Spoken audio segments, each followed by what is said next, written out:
and welcome back to the channel. Today we have some Chris Columbus slash J.K. Rowling controversy news. So if you guys remember last week, or even like the week before that, I can't even remember anymore, Chris Columbus did a little interview talking about the Harry Potter show, and he said he was quite excited for it. However, he was basically saying that, you know, they can do all these things that we couldn't do because we had a certain time frame, but they have 8 episodes. And he was saying how it was a very sad J.K. Rowling controversy. Remember that? We covered that, right? Like, sure, what his opinions is very sad, whatever.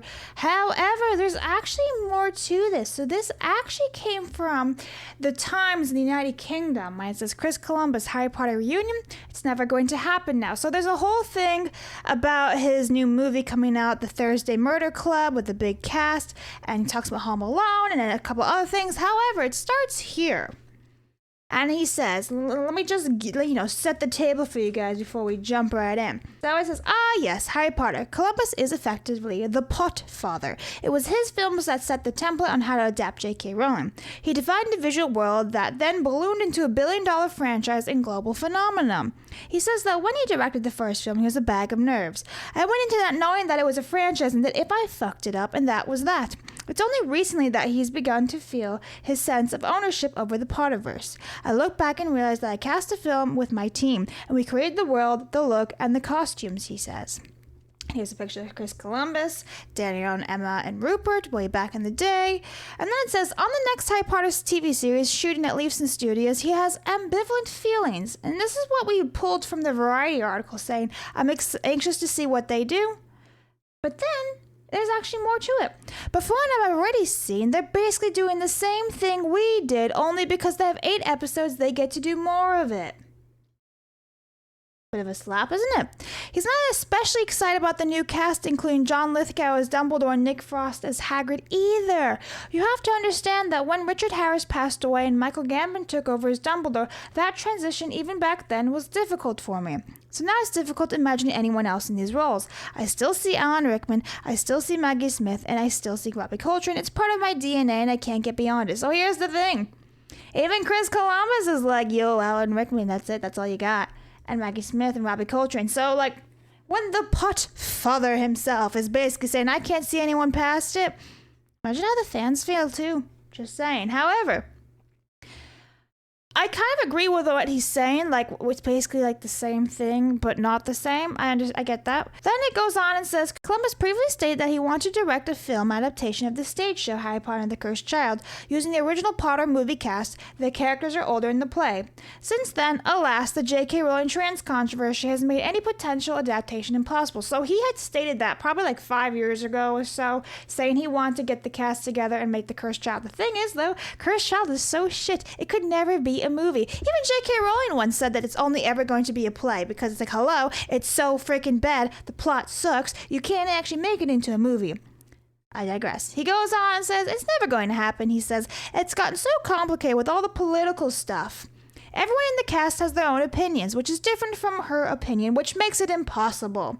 He adds, I haven't spoken to Miss Rowling in a decade or so, so I have no idea what's going on with her, but I keep very close contact with Daniel Radcliffe, and I just spoke to him a few days ago. I still have a great relationship with all the kids in the cast. Now, that's true. He does. He has a good relationship with Tom, Emma, etc., etc. I won't deny that. I think it's beautiful that they still keep in touch 20 plus years later. That's great, right? However, this was actually posted, a couple days ago when I was away.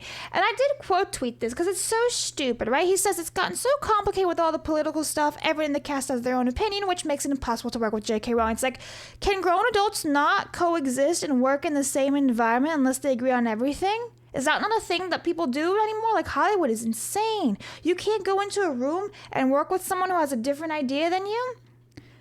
But I also digressed and said, but no matter, because Cursed Child is an abomination, it was definitely not written by J.K. Rowling. She had to just stick her name on it for a paycheck. And it's true because, God, that thing's terrible.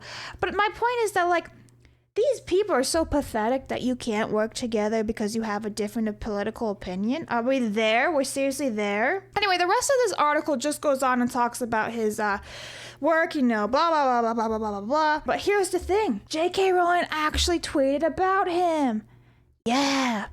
Now, this was tweeted out this morning, September 1st, 6:27 a.m., as another man who once worked with me declares himself saddened by my beliefs on gender and sex. I thought it might be useful to compile a list for handy reference. Which of the following do you imagine makes actors and directors who aren't involved with the HBO reboot of Harry Potter so miserable? So I just want to point out, is she saying that all the actors and directors who are involved with the Harry Potter reboot are fine with her opinions? I want to know that, because I gotta be honest, I feel like there's a couple of them in there disagree with what she has to say. I'm just saying. Well, you know it. You know it. Is it my belief that women and girls should have their own public changing rooms and bathrooms, that women should retain female-only rape crisis centers, and it goes on and on and on and on, and I don't really have to read it all because it's not really Harry Potter related. Your beliefs aren't what makes them uncomfortable, it's the fact that you voice them and don't give a shite what anyone else has to say about it. That terrifies them, which is why they pass around the same script. And then she goes and roasts Chris Columbus even more. Nothing upset a weak man more than a woman who makes him feel his cowardice.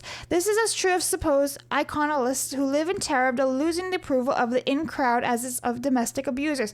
Now here's the thing, it's wild for me to see Chris Columbus say these things because one, he's got daughters, right? Like his daughter Eleanor was in the first two Harry Potter movies as Susan Bones. She just never spoke because she has an American accent and they wanted all English kids. Fun fact for you. He also has a granddaughter because Eleanor now has a baby girl herself. It's like, so you have all these women in your life and yet you just, no, it's sad, it's controversial, I won't work with anyone who has that opinion, blah, blah, blah, blah, blah. Then there's one more for you guys.